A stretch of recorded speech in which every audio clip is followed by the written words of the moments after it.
Cricket প্রেমীরা প্রস্তুত তো? কারণ আজ মিরপুরে যা ঘটেছে তা বাংলাদেশের ক্রিকেট ইতিহাসে স্বর্ণাক্ষরে লেখা থাকবে। বিশ্ব ক্রিকেটের অন্যতম পরাশক্তি অস্ট্রেলিয়াকে আবারও হারিয়ে 3 ম্যাচের সিরিজে 2-0 ব্যবধানে এগিয়ে গেছে বাংলাদেশ।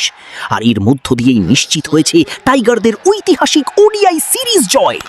ম্যাচের শুরু থেকেই ছিল বাংলাদেশের দাপট।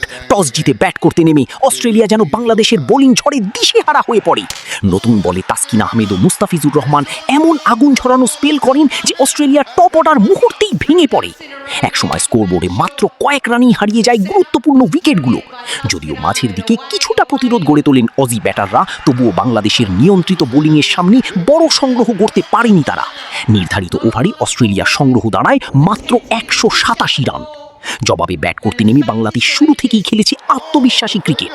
সৌম্য সরকার ও অধিনায়ক নাজমুল হোসেন শান্ত ইনিংসের ভিত্তি গড়ে দেন।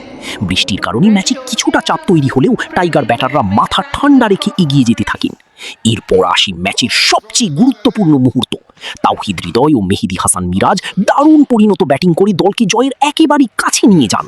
আর শেষ পর্যন্ত মিরাজের জয়সূচক শটে উল্লাসে ফেটে পড়ে Mirpur stadium. In 41 overs, reversing and really making that mistake. slowing it up against Australia. Take a bow, Bangladesh. Wow, what a way to get to that win. Brilliant finish. 21 runs in the last over. They made it look so easy in the end.